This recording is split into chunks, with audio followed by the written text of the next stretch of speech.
Hello, everybody, and welcome to another episode of The Best Games Period. I'm your host, Jack Gardner, and with me this week is Daniel Jones. Say hello to the lovely people, Daniel. What's up, everybody? I'm Daniel. Yes, you are. Yep. And, this week, as all weeks, we endeavor to kind of have a discussion about the best games period, the best gaming has to offer, and we reach back into the annals of history. Oh. And that's how you pronounce that word, right? Maybe annals? Annals? Just it doesn't sound right. No one should say that word. Maybe you should just not say that word. And we talk about the best games that have ever been made, and we try and decide, is it worthy of video game canon? Is it not? Is it just a good game? Or is it a truly best game? So, this week we are going to be talking about Banjo-Kazooie. And is that really how you thought that annals was pronounced?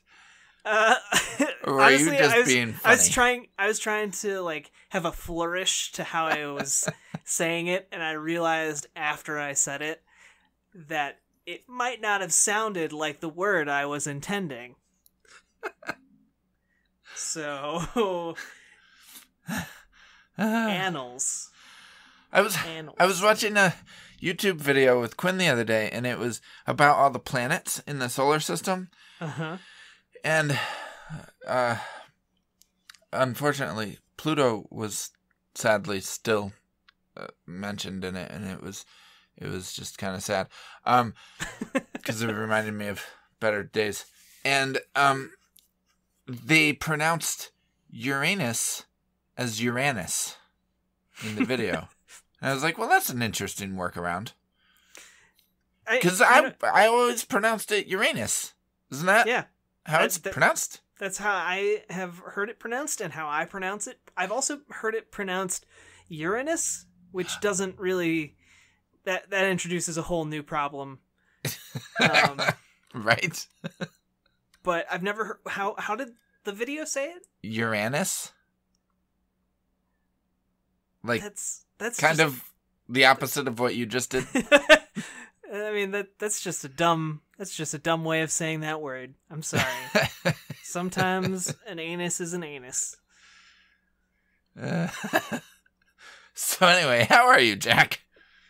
I'm good. Thanksgiving is right around the corner. I almost said Halloween for some reason. It feels like it was just Halloween time. Yeah. It's insane. Yeah. But, Thanksgiving is right around the corner. And, pie is in the air, and turkey's simmering with tryptophan. And, why is there pie in the air? It's like a cartoon scenario where you like throw up a pie and then just ingest it whole, like a python. Oh, I was thinking maybe like you threw the pie off a cliff and it looked down and realized that it was about to fall and then it just fell. And it looked at the camera and like tugged at its shirt collar a little bit. Yeah, and then just a puff of smoke in its wake. No, that's a waste of pie, Dust. Daniel. Yeah, that is. My Shame wife on you. baked a pie tonight and it smelled delicious. It is hard to make a good pie. She makes a mean talented. pie. Yep. I've never understood that phrase either, as long as we're going off on like word related tangents. Yeah. Why would you like she makes a mean pie? Like why isn't she makes a nice pie? Like what's so great about making a mean thing? That's cooler. I mean, it's not cool to be nice. Nice guys finish last, Jack. But and so do nice pies. Nice pies finish last. Not on the Great British Bake Off. They probably finish first because they're delightful. I've been really into cooking shows lately, so all right. That's where I'm at. Been watching Anthony Bourdain's Parts Unknown, where he travels around the world and eats food in dangerous locations. All sorts of interesting things. Things have been okay. I've been playing a little bit of Banjo-Kazooie because that's the game we're going to be playing this week. Yeah. Not playing, discussing this week. I also finished Prey. Oh, which came out this year. Yeah, what'd you think of that? I really want to play that. I'm hoping maybe I can pick it up on Black Friday. It was interesting. It was really good. And it had a lot of interesting aspects, but at the same time, there was this...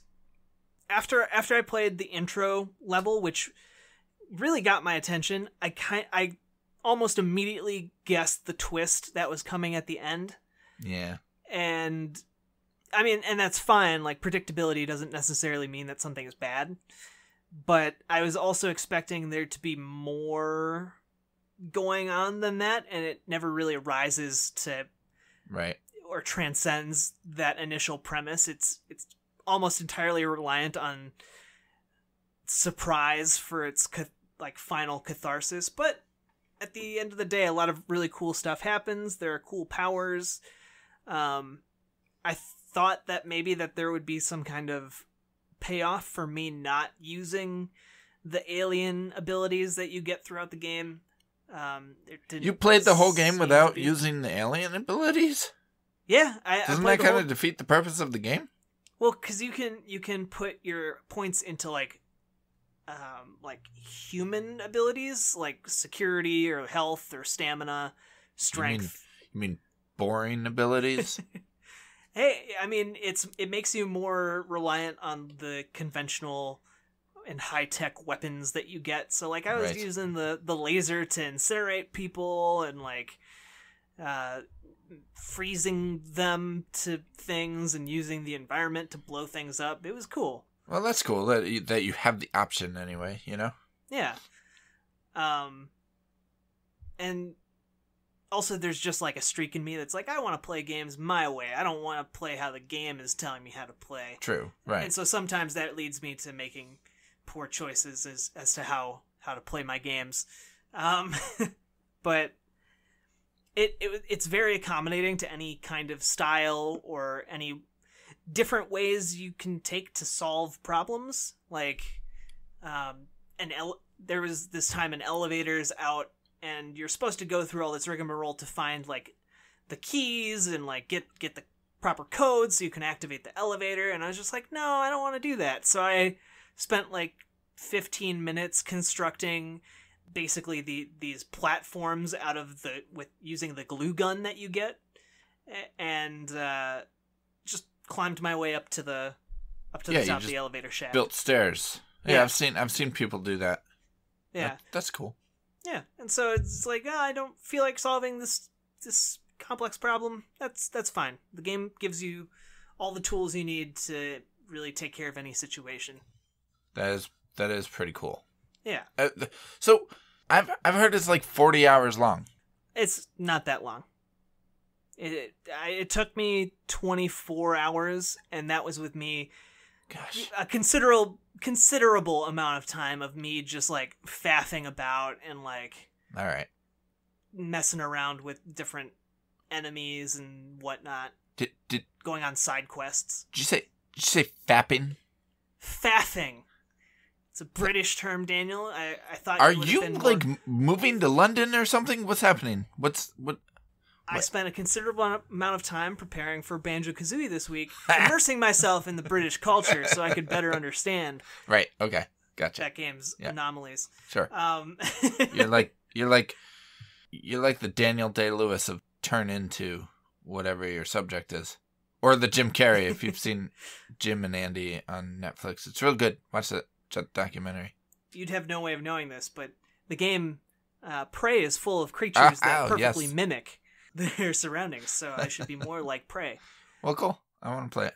Yeah, so I've finished that. It was a game I really wanted to knock off my to-do list this year, so I'm glad I took the time. I also really want to play What Remains of Edith Finch, which I know you have been urging me to play, and I've gotten stuck in this game called Tyranny. It's an indie game, so it might have flown under a lot of people's radars. Under some pies. Yeah, under some cartoonish pies. Mm-hmm. It's from the people who made Pillars of Eternity. So Obsidian. Yep.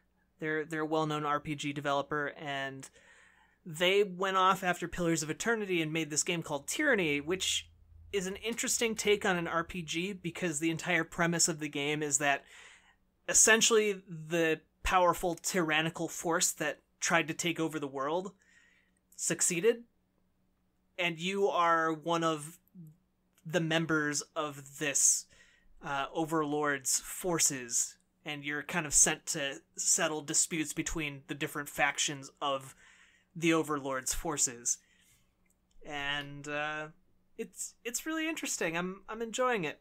It's a fresh take if you're looking for an RPG that's not necessarily about, a group of scrappy youngsters form a resistance movement and overthrow the evil tyrant.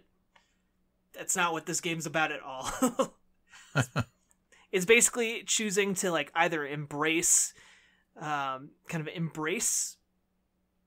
fascism and just thrive underneath it, or make it as good as you can within your capacity without being killed. All right. And that being said, I know you're still working your way through the new Colossus. Yeah. Right? Yeah. I've probably made it an hour or two past where I was the last time we talked 2 weeks ago. So that's where I'm at. It's not improved? It's not the game's fault. It's just that I just don't have time in my life right now. But I will say I hit a really interesting part in the game. I don't want to spoil it, but from what I've read and seen, I think it's the kind of not the climax, but the high point of the game. It's about halfway through, and there's really crazy sequence of events that happens. It's really cool. It's pretty cool the way it kind of plays with your emotions and plays with your expectations. So it's cool, but I want to keep playing. But honestly, really, seriously, every time I have to shoot stuff in that game, I just don't want to anymore. But I'll get through it. Okay. Because everything else is good. I like it. But otherwise, I don't know. I don't know. Yeah. I need to dig my teeth into that one as well. Yeah. A lot of really good beloved games have come out this year, and I think I have an inkling that the recent release of the new Colossus affected how people thought of the New Order. Yeah. I even saw a there in some of the communities that Daniel and I run in, there was a poll to basically there's been this ongoing conversation and debate about greatest characters in games, and there was a poll that included BJ Blazkowicz, and that character got so many votes in that poll, and it was best character, right? And it was yeah. It was between, I mean, this wasn't the finalists, but it was a round of two characters put against each other, and it was Clementine, right? Versus yep. BJ. And for some crazy reason, BJ won. And it just didn't, I don't get it. I think it comes back to the new Colossus just came out, and it yep. obviously does some really cool stuff. And I think that same sentiment can be seen in the reaction we got to our poll on the New Order. Yeah, so what do people have to say? We liked the New Order, but we didn't like it enough to call it a best games, period. Right. But for the most part, the majority of our listeners said that, the New Order, not the new Colossus, but the New Order was a best game, period. which floored me. Like, I really did not think that at all. Because we get so many people saying, oh, it's a great game, but best game, period, no. And so... About some of, like, the most iconic and important like, games of all time. Like, Ocarina of Time. Yeah. Things that, like, objectively have changed the entire gaming landscape. There are some people who are like, oh, it's not one of the best of all time. It's like... But it was overwhelmingly that the New Order was voted a best game, period. And so, while we abide by that decision, I very much disagree. That, you know, when we hit, because we periodically do a death match and we eliminate a game that was voted into the canon, that might be one that we nominate, because I have a feeling that maybe in a few months we might not get the same outpouring of love and support. But who knows? Yeah. Just throwing that out there. We'll see. Stay tuned. So this week, though, we are tackling Rare's 1998 classic, Banjo-Kazooie. So Banjo-Kazooie, Jack, that little... It's a game. Bear and bird. Bear with his bird in his pocket, in his backpack. Pocket. Banjo and Kazooie, the titular characters. Yes, because, you know, of course. Because they're named after instruments. Why wouldn't they be? Well, so I'm just gonna lay my cards out on the table right from the start. I was gonna come into this saying no. Like when we first decided that we were gonna do this, like my initial reaction was, Banjo-Kazooie is really overrated. And as I did research and I actually went and revisited the game, it's not overrated. I was wrong. It had just been so long since I had kind of actually sat down with it and spent time with it and kind of dug into Banjo-Kazooie, and that kind of changed my where I was coming at this game from, because you were coming at it, let me guess. Yep. You were coming at it because I feel like I kind of coming at it from the same way. Okay. In like a Super Mario 64 did it first and did it better, and Banjo-Kazooie was just kind of a wannabe Super Mario 64 in not so nice terms. That wasn't quite it, but it was close. Like, it was more that Banjo-Kazooie, I think, or this was my reasoning. It's not my reasoning now, but it was my reasoning like a week ago. Skates by a lot on its charm, because it has so much charm. Like the character designs, like honestly, if you've never played Banjo-Kazooie before, go out right now, go to YouTube and look up the intro sequence for just the title screen. And it is this charming, like almost Country Bears-esque like musical number where it's just like banjo and he's going on a banjo and Kazooie has a little kazoo in her mouth, and like it's just this nice little musical number, and it's delightful. And then his little sister comes and she's playing a flute, and then Mumbo comes and he's playing the drums. No. Xylophone. The xylophone. It's just perfect. And that charm doesn't really let up throughout the entire game, and it kind of borders on saccharine. Like, it's almost too much, but the game always manages to tie that sweetness with humor, and so it's humor and like weirdness to the point where it's not quite like this total defanged kitty thing. It has its moments of adultness, and I'm not just talking about definitely a lot of innuendo. Yeah. And a lot of the jokes, I guess, come from British sayings or the way British people talk just being slightly altered into an Americanized spelling of what the phonetic sounds are. Like, the Jinjos, which are these creatures that you, like, collect throughout the game, and they kind of help you out and give you these additional puzzle pieces, or Mr. Jiggles?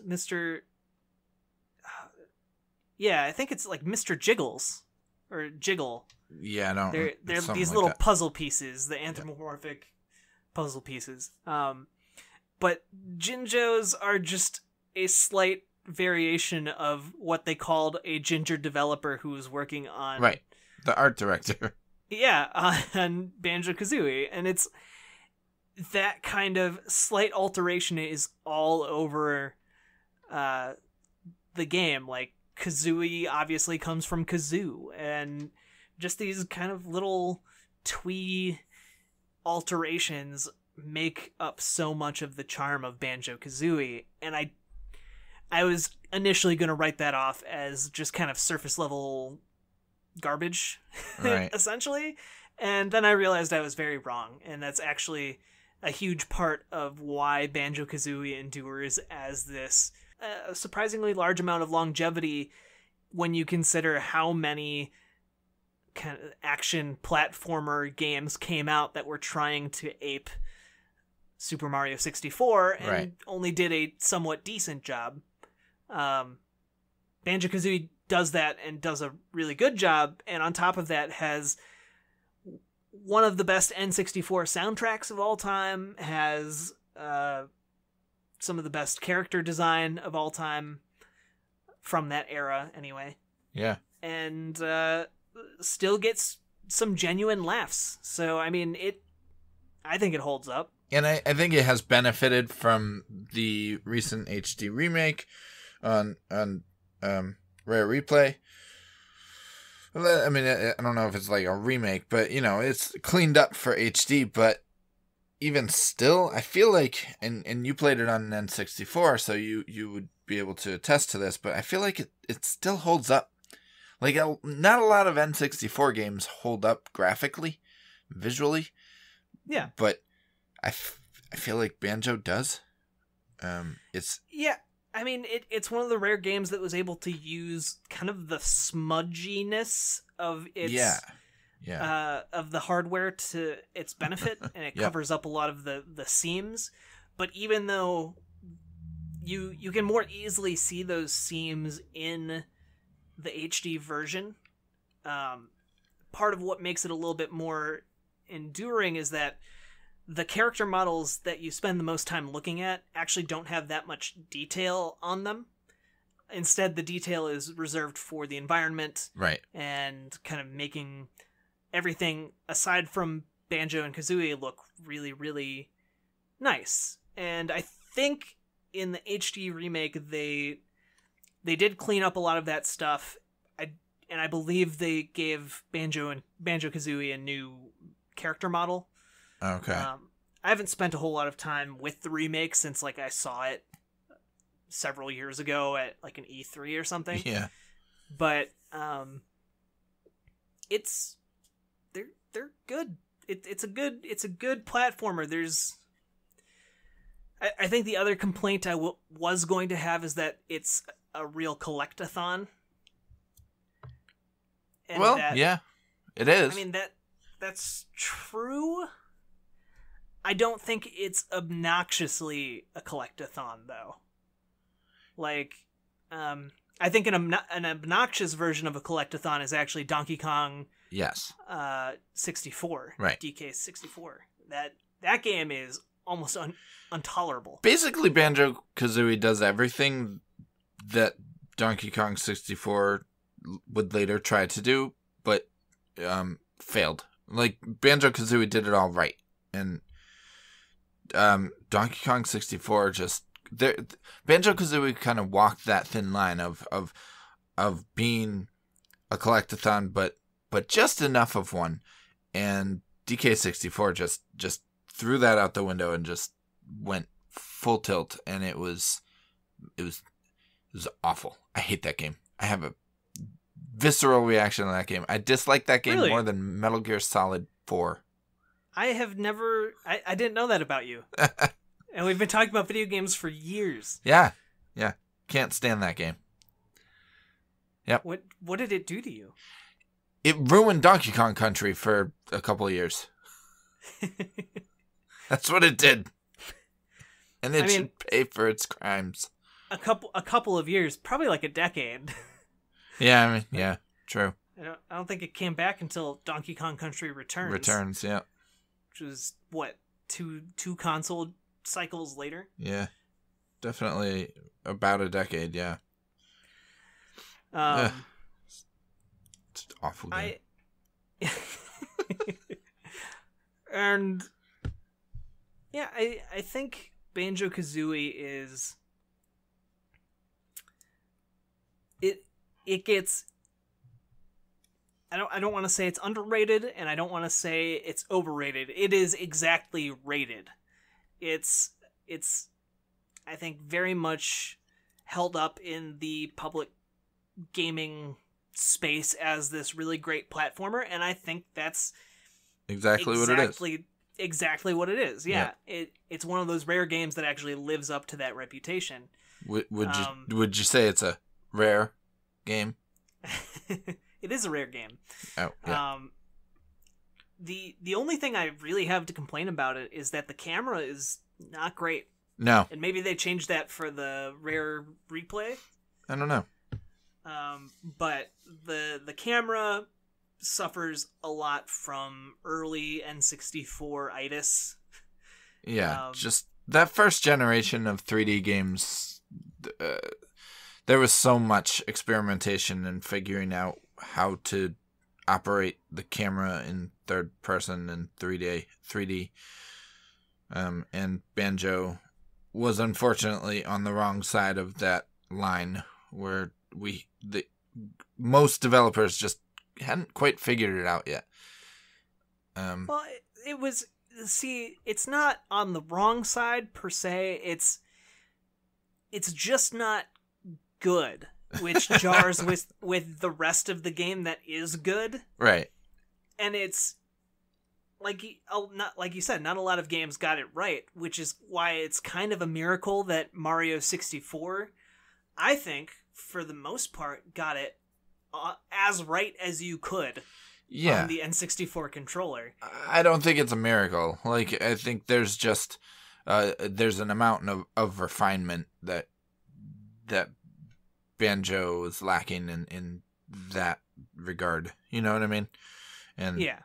And Mario, people say that it's like, I even often say that it's just like a Nintendo magic and it's intangible, but it's not.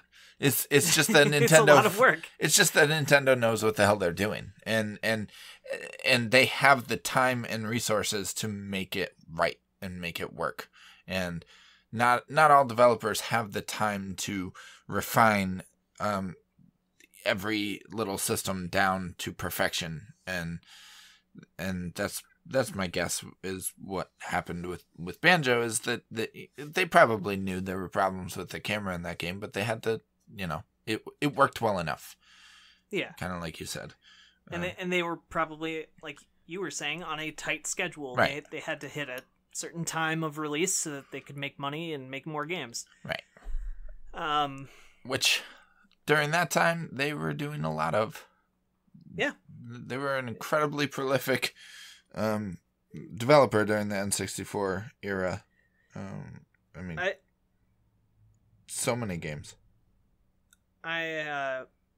Just since we were kind of on this tangent, I noticed while I was doing some background research for this game that Banjo-Kazooie won the Best Action-Adventure Game of 1998 at the award show that eventually became the DICE Awards. Oh, okay, yep. And interestingly enough, Ocarina of Time released the same year, and we already did an episode on Ocarina of Time. Yeah. That you can listen to. But that game won Game of the Year. Yeah. which had me wondering, did Banjo-Kazooie beat Ocarina of Time for Best Action Adventure Game? And that's not the case. In 1998, they had Ocarina of Time listed as a role-playing game. Yeah, I was just gonna say it was probably listed as an RPG. Yep. That's crazy to me, because that's not typically what people nowadays would associate as a role-playing game. But back then, yeah. Because genre categorization is a weird thing. Because I came up reading Nintendo Power, and at that time a lot of publications referred to the Zelda series as an RPG.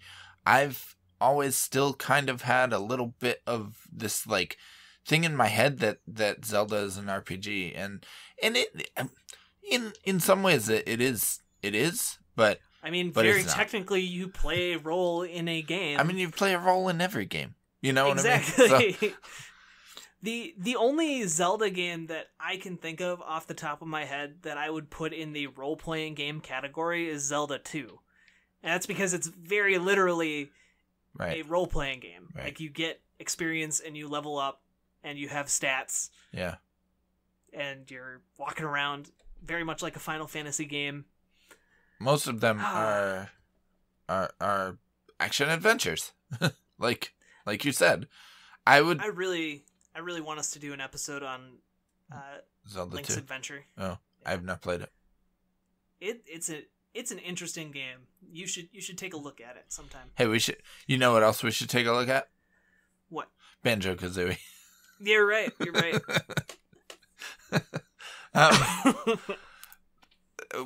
When was the first time you played Banjo-Kazooie? I mean, probably 1999. Okay, yeah, so around when it came out. Yeah. The relevant time to play it. So you were... That was when rental stores were still a thing, so you could go out and rent a game. Heck yeah. So I never owned it, but I definitely rented it. Oh, okay. Probably more than once. Yeah, I did that with Perfect Dark. Well, no. I rented Perfect Dark, and it was at the time when Blockbuster was letting you rent games for like 7 days. It was fantastic. Yeah. So I rented Perfect Dark for 7 days, beat it, and then went out and bought it because I loved it that much. And we need to do an episode on Perfect Dark someday. But, so how old were you when you played Banjo then? Oh gosh, in like 10, 9? 9, probably. 9. How old are you now? 26. Then you must have been younger than that. What? I don't understand. Wait, how old was I in 98? I was 14. I'm 33 now. The numbers aren't adding up. I'm not a number guy, Daniel. I'm a word guy. You must have been like 6. No, that's not right. Jack. Then you played it later. Now I need to do math in my head on the podcast while we're recording. This is awful. I'm going to talk about Banjo while you're doing that because I played it when I was 14. I had my N64 and was not really a big fan of Super Mario 64. So there's that. I was 8. See? See? Told you. You were 6 I was plus off 2. by a year. I was closer. Because I didn't go over. No. Nope. Because I didn't go over. You went over, this sir. Price is Right rules. Price is Right rules. That's right. No. I bid $1. So I was not a big fan of Super Mario 64, so I didn't really, I loved Donkey Kong Country, and I had considered myself a fan of Rare at that point, because they were also the people that made GoldenEye. So, they made 3 of my favorite games in the Donkey Kong Country series, and then GoldenEye. And I was like, I have to play this game because it looks awesome and it's Rare. So, and maybe that had something to do with me loving it, but also I think it was just the charm of that game. Like I just fell in love with it, and I think I remember collecting everything, and even just the annoying puzzles at the end that you have to do in Grunty's castle or whatever it is. Just, I collected everything in that game. And I'm not even a big fan of collectathon games either, but just the charm of Banjo-Kazooie. And I think the thing that people don't really give it credit for is just the joy of moving around in that game. The ability to flip over and run around on Kazooie's legs with Banjo like propped up on Kazooie and sliding down hills and like that's not even something that the game holds out on you. No, like that's an ability you get level 1. Yeah, this ain't no RPG, man. You get all that right off the bat, and the butt stomp, and it was just a lot of fun to control those characters and play that game. It was joy to play. Especially compared to what else was out there at the time. Like, you had so many, like I said, so many imitation Mario 64s, and not a lot of them lived up to that game at all. Right. I think Banjo-Kazooie is the only one that even remotely comes close, and some people argue surpasses Mario 64. I'm not quite on that side of things, yeah. I don't think, but we talk a lot about composers on this show, or at least we have, and last week I talked about Austin Wintory on my honorable mention for the Banner Saga, and we've talked about Austin Wintory a number of times on the podcast, but Grant Kirkhope is someone that I'm not sure we've talked too much about him. No. Which is a shame, because he's amazing, and his powers are on full display in Banjo-Kazooie. Like, I would argue that a large reason that Banjo-Kazooie succeeds and remains in people's hearts and minds to this day is because of Grant Kirkhope and his work on crafting the soundtrack of Banjo-Kazooie. Yeah. I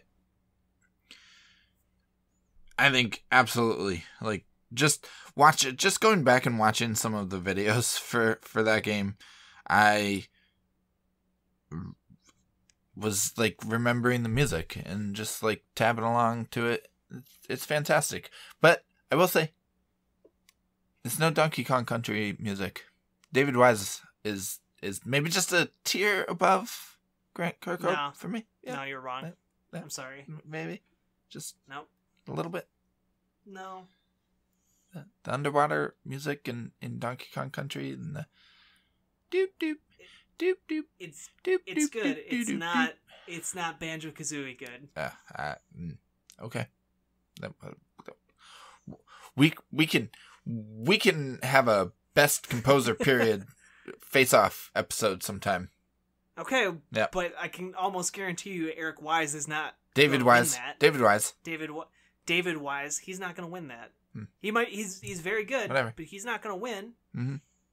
Whatever. It might be like you're going up against like Koji Kondo and Austin Wintory. No. I'm just saying we're going to face David Wise off against Grant Kirkhope. Oh, well, that's a little bit more even maybe, but Grant Kirkhope is still going to win. What do you say about that, Grant? Surprise, Daniel! Grant Kirkhope is here! Oh, gosh. Well, this is awkward. Now I feel bad. Blimey, I think this Daniel character is really wrong. That's not a British accent! What kind of accent is that? Crikey.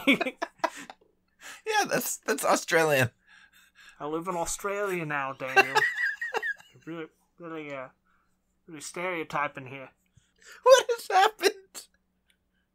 What is Thank you so much, Grant Kirkhope, for coming on the podcast to set the record straight on how great a composer you are. What is this episode? I think I broke Daniel.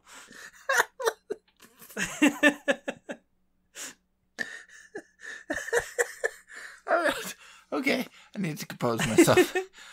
Whew. All right.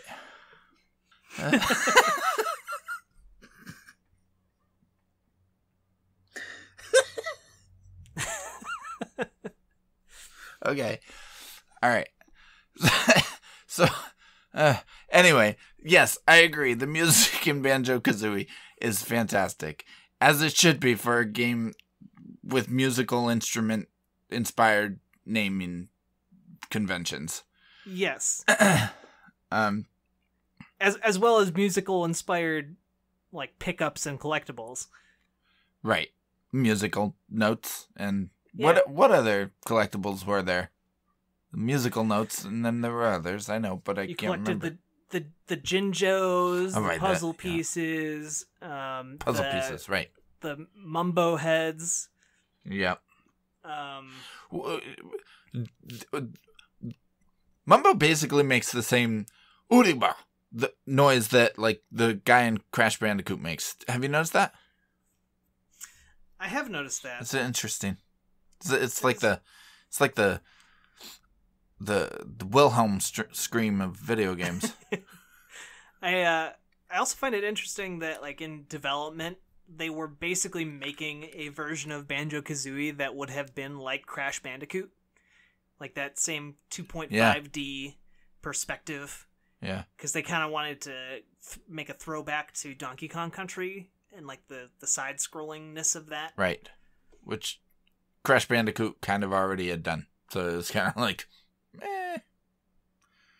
What? Yeah, it would have been interesting. I think they had like they had working prototypes, and like you can find it online. Yeah, they did. It's interesting to see. Well, because originally Banjo-Kazooie, a lot of what's in Banjo-Kazooie came from this game called Dreams that they had been working on. For Super Nintendo. It was a side-scrolling, like, adventure. Speaking of Zelda 2, like, that's almost kind of what it reminds me of, but in the Donkey Kong... like an action RPG? Yeah, but in the Donkey Kong Country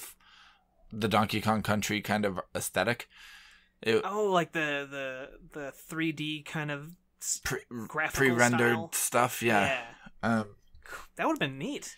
It looks kind of cool. I mean, if you look up the Rare Replay videos on YouTube, there's one all about that game. It's like 10-minute video just about that game that never came out. So originally it was on Super Nintendo, and then they started developing it for N64 instead. And a lot of the same assets made their way over to Banjo-Kazooie. And just some of the same ideas in terms of character movement and whatnot, but it was definitely a different game because it was not a character platformer. You know what I mean? But right. But yeah, look up game Dreams because it looked really cool. There was some neat stuff going on there. I wish it had seen the light of day, but that's all right. I actually, while you were talking about it, I was looking it up, and I found there is a petition on change.org that was started. Oh gosh, when was it started? 9 months ago. Okay. It's called, the title of the petition is "Sell all prototypes of Dream on eBay or leak the ROMs to internet or DLC for Rare Replay." Huh. And basically this person is asking for Dream Land of Giants to be released in some capacity. I mean, that would be cool, but I don't... That would be super cool. What if they had the means to do that? I don't see why they wouldn't. So I don't know why they wouldn't have. I'm sure they just don't have the means to actually do it. So I mean, canceled games never see the light of day. Well, not never, but rarely see the light of day. And I think a lot of those companies do have the capacity to leak it. Like I remember Star Wars Battlefront 3 being leaked 4 years ago or something. But it's probably to the point that they'd have to do a lot of polish and testing and stuff on it that just isn't worth that. Like, Star Fox 2 was done. That game was finished. That game was done completely. It was ready to release. It had gone gold, but then they canceled it. Now, that's always been something I never understood. Why would you do that? They did it because the N64 was just about to come out. They didn't want it to confuse consumers with the N64 coming out, and also because it, compared to what the PlayStation was putting out, it would have looked really bad. You know what I mean? Yeah, but we're talking about the same company that did like the not the 3DS. What was the other 3D peripheral thing that you strapped to your face? The Virtua Boy. Virtua Boy. Yeah. We're talking about the same company that made that. So I mean, I don't understand why, if you already invested in this thing, you wouldn't just. I don't know. Well, put it out. Whatever. I'm not Nintendo. I am not Mr. Nintendo. Sorry to disappoint you. Well, get me Mr. Nintendo on the phone. Wait. Hello? Yep. Yeah, come on in. Yeah, okay. Hi, Mr. Nintendo. How's it going? It's going really well. How are you? I heard you were talking about me. I heard my name. Yeah, you should go now. Okay, bye. Sorry, Mr. Nintendo just came by. Wow, I didn't expect him to sound so American. He's from Nintendo of America. Yeah. Oh, okay. He sounded like an old Jimmy Stewart. Yeah. I think it actually was Jimmy Stewart. Oh, really? Yeah. I thought he was dead. No, it's a beautiful life, a wonderful life. It's a wonderful life. Jesus, good Lord. All right. I also found that I guess a lot of what people know about Dream came from both that Rare Replay stuff and also just from things that Grant Kirkhope has said throughout the years. Yeah. Like, for a long time, he had a bunch of the music that he composed for Dream just on his website. And, like, he had little descriptions by each song. And so, like, there were a lot of different parts inspired by different fairy tales. Like, he has one called Bully. And he can't, like, in the description, he's like, I can't really remember what this was for. But I think it was something like there was a situation like the Three Billy Goats Gruff playing out. But I could be wrong. And so, like, there's a lot of descriptions like that are very vague and weird. You had barely heard of this game when I mentioned it 5 minutes ago. How are you suddenly an expert?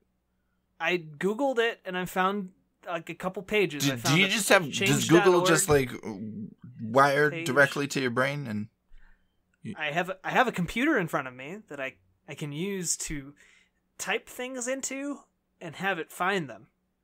It's wild.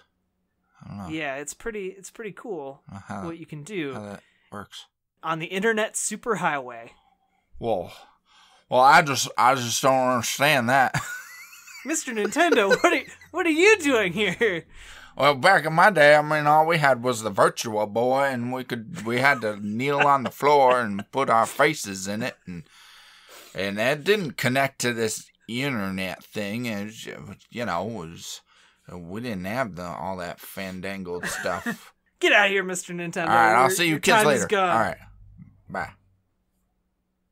Kind of sounded like turned George into Bush. A little bit of a Texan there at the end.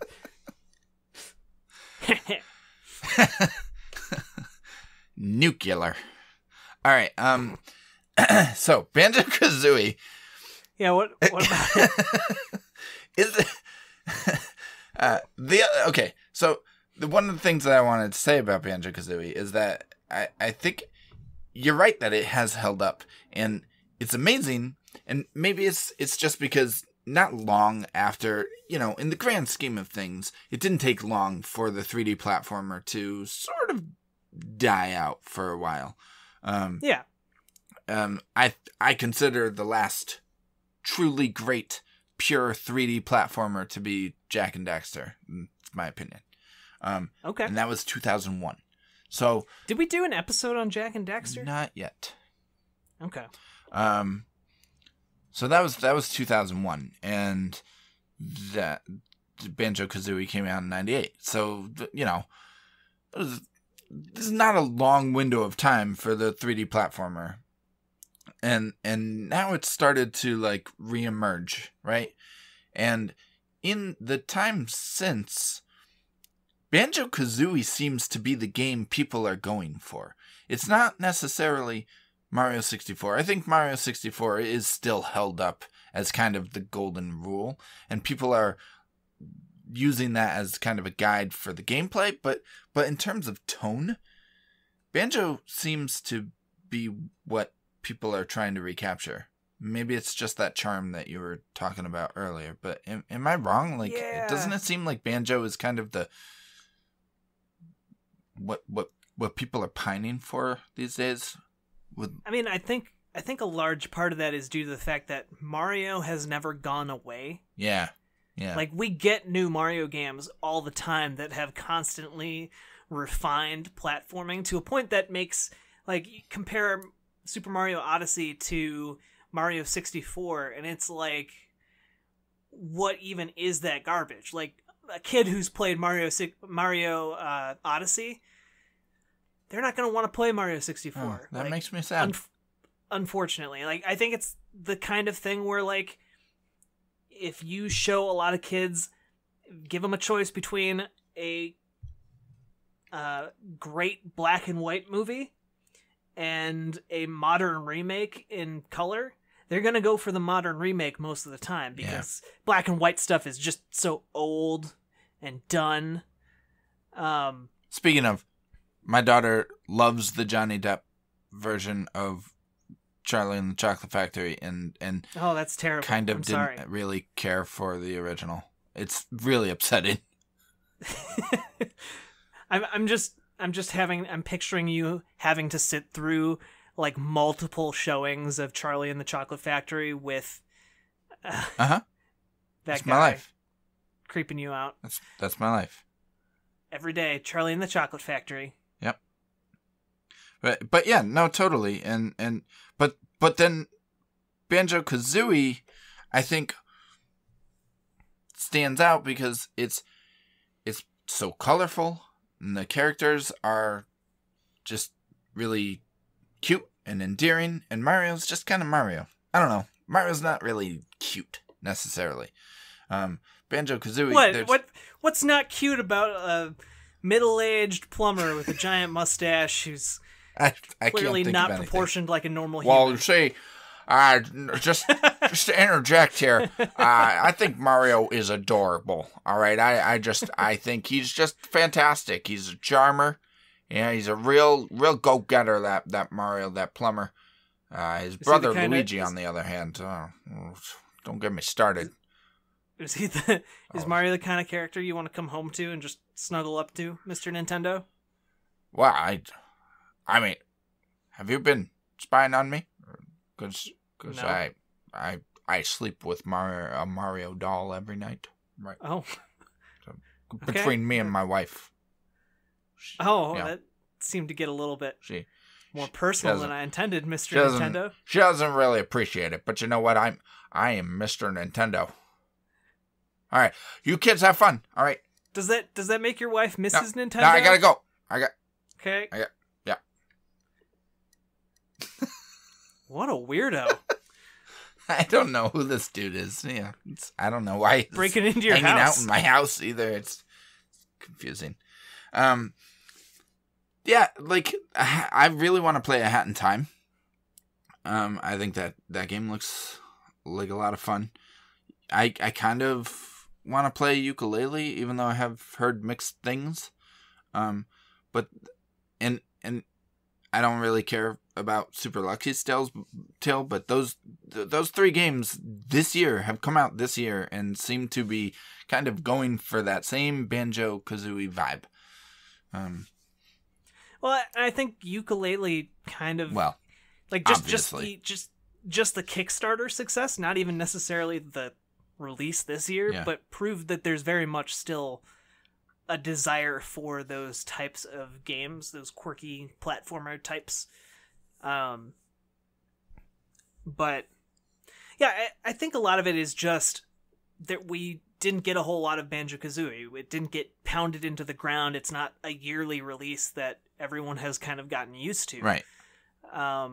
And so I think that sets it apart in a lot of people's minds, along with all those other qualities you were talking about, like the charm, the music, the humor, like a lot of those things add to it, add to its very solid platforming core. And I also think just the puzzle design and the world design, the level design. I mean, it's okay. Yeah. I mean, yeah. It's not as good as Mario 64. I will agree. Yeah. But again, we mentioned that like that a lot of that's due to probably time constraints more than anything else. Yeah. All that being said, like, one of the weirdest. Sorry, one thing I want to add. One of the weirdest things I learned while looking into the back story of this game is that Gruntilda, Grunty, the main villain, is based off of a children's show from the UK called Grot Bags, which is about a wicked witch who's supposed to be like she's supposed to be evil and like ugly, and basically they took Grot Bags and put her into this game as Gruntilda. Like it's like a direct 1-to-1 almost type thing, except that Grot Bags is a live action show, I guess. And I feel real bad saying that the lady who's on there is ugly, because I don't think she's ugly. She's just like a woman in green makeup. Probably made to look ugly, yeah. And she's probably a very lovely woman, Carol Lee Scott, and you can actually still go to the Grot Bags website, and it plays like sound clips of her as Grot Bags, and it sounds exactly like Gruntilda. Wow. Like the types of things like Gruntilda says in the game are like what Grot Bags says on the TV show. Probably because Gruntilda is a cartoon character and Grot Bags is a woman, and then they also had the whole rhyming thing, and it was a video game, and people didn't sue video games back in the day. Man, Grot Bags. What kind of name is that for a children's show? Well, I guess it was... I'm looking at the Wikipedia page. I guess it was a spin-off of a different show. Oh my god. Called Emu's World. Of course, right. So, this has been a wild walk into the strange world of early 80s and 90s UK children's television. That's what this podcast is about now. This episode has been kind of all over the place. We barely talked about Banjo-Kazooie on this episode. But, I don't know. What else do you have to say about Banjo-Kazooie, Jack? I thought you were going to ask me what else I had to say about Grot Bags. I'm done with like, Grot Bags. I got nothing. I'm trying to move away from Grot Bags. But, I don't have much more to say about Banjo-Kazooie. I think it's one of those games that just kept throwing new things at players, which is a lot of what makes it more interesting. And not just in terms of different abilities that the player can do, but like the different situations. I mean, we're talking about a game that ends on a trivia game show. Right. Like, that's the final climactic confrontation with the game's villain. Yep. And like this, it's like they threw every situation and the kitchen sink into this game and just tried to see what would stick. And I think it's probably easier than Super Mario 64 too. Yeah, I think so. And maybe that also is the thing that helps it kind of stick out in people's minds, because they were actually able to get through all or most of the game, especially in an age when, rentals were a thing. Yep. So, I think it's at the very least worthy of being considered a best game period. I have a feeling that our audience is going to vote yes on this one. I don't think I'm going to get overruled like the previous 2 episodes. I remember how you all cut me like that, but I think this time we're on the same page, audience. I think you and we're on the same page. Yeah, I think I'm going to agree with you. Okay. Yeah. I think I haven't gone back and played that game, but from watching some Let's Plays before we did the show and just remembering that game a bit, like, I think that would be a really fun game to revisit and be the kind of game that I would want to play with my daughter. I think she would get a kick out of it, and even still today, I think she would still get a kick out of it. So that seems like, especially for a game from that era, that seems like the mark of a best game period to me. Yeah. Yeah. Did you come in? I want to ask. Did you come into the show thinking that you were going to vote yes or no? No. I originally, well, actually, no. Originally, when I started like kind of revisiting it and researching it before the show, I was thinking, no, I don't think so. But the more I had thought about it, and the more we talked about it, and with all the side tangents we got on and everything, but I really do think that it is one of the best games period. I think as far as 3D platformers go, it's one of the best. If not necessarily the best, it's maybe top 2 or 3. Yeah. Yep. It's in that upper echelon of games. Yeah. And I think I just also want to add, like, maybe part of it, me revisiting it this year in particular, is like there have been a lot of really great games this year, but also a lot of them have been pretty dark. Yeah, there's something to be said for a game like that. Yeah, and I just appreciate that it's so fully committed to being this lighthearted, fun adventure time. Yep. Like, even the villain is just, like, silly and speaks entirely in stupid rhymes. Yep. That the game even is, like, acknowledges are stupid. It's just a good time. And, like, sometimes a good time with the lighthearted, competent, and funny game is really good. And maybe that seems like I'm kind of downplaying it a little bit, but I think that's sometimes really important in a game. So I think plenty of other games have like demonstrated that doesn't always work. That genre isn't, that just being charming and just being fun doesn't necessarily make a game really great, and doesn't make it work, and doesn't override some of a game's gameplay and game design flaws. And Banjo-Kazooie didn't just coast on its charm. It actually was a really fun game to play. So, yeah. All right. Yeah. Yeah. But by the way, Great. Grotbags has a MySpace in case anyone's interested. MySpace. Yeah. Okay. I'm not kidding. Jesus. Sorry to interrupt you, Mr. Nintendo. He left. He just wanted to applaud us for that. All right. So we should wrap up this episode. You do not cut any of this episode. Not a word. None of it. Okay. Right. Jack.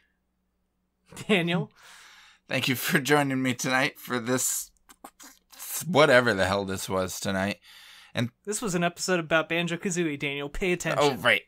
And thank you, good listeners, for joining us for this episode about Banjo-Kazooie tonight. Episode 83 of the Best Games period. Jack, tell everybody about Extra Life. I know it just happened, but tell them all about it anyway. Yeah, Extra Life is an amazing charity where people all across the United States and Canada get together and raise money for sick and injured kids in Children's Miracle Network hospitals all across North America. And you can learn more and even sign up if you want over on extra-life.org. And in fact, when you sign up, you can actually choose which Children's Miracle Network hospital you want to support, and 100% of everything you raise goes directly to that hospital to help sick and injured kids. So that's awesome, and you should do that because you get to play games and help kids at the same time. Definitely. And like there's one day a year, and that day has come and gone, but you know what? You can keep fundraising from now until the end of the year, and it still counts for the year. So, and then you can start again next year, and it counts toward next year. So. Yeah, you can start January 1st, and it counts towards That's right. our 2018 total. And I think right now we're sitting over $9 million, approaching $10 million. It's amazing. Something like that for sick and injured kids. So, yeah. All right. And if you want to support our show, you can support us on patreon.com/bestgamesperiod. You can also find the episodes every week on community.extra-life.org, gameinformer.com, facebook.com/bestgamesperiod, twitter.com/bestgamesperiod, and SoundCloud, not Spotify. I still want to say Spotify. SoundCloud, and of course iTunes, where you can leave us a review, and we would love it if you do, because that makes us more visible, because Apple is silly. Also follow us on Facebook, because we don't have enough Facebook followers and we want more, and Twitter also follow us. We know more people listen to the show than follow us, and if more people followed us on those platforms, more people would find out about us, and more people would listen to us, and maybe that'd be a good thing. I don't know. Just thought. Yeah. That'd be sweet. We need Mr. Nintendo to do some advertising for us. Till next time, everybody, have a well, by the time you listen to this, you've already had a wonderful Thanksgiving, and I hope it was wonderful. Hope you ate a lot of turkey and watched a lot of football and took a lot of naps. Maybe not in that order. All the naps. Maybe you take a nap and then you eat some turkey, and then you watch some football, or you watch some football, take a nap, then eat turkey, or you watch take a nap in a turkey while watching football. Or you watch some turkey while you're eating some football, and then you're... Yeah. Oh, geez, Daniel. What have you done? Oh my gosh, that's a really good Jimmy Stewart. What are you talking about? It's Mr. Nintendo over here. Oh, jeez. Mary. I love it. All right. Till next time, everybody. We'll see you all on the flippity-dippity. Flippity-dippity.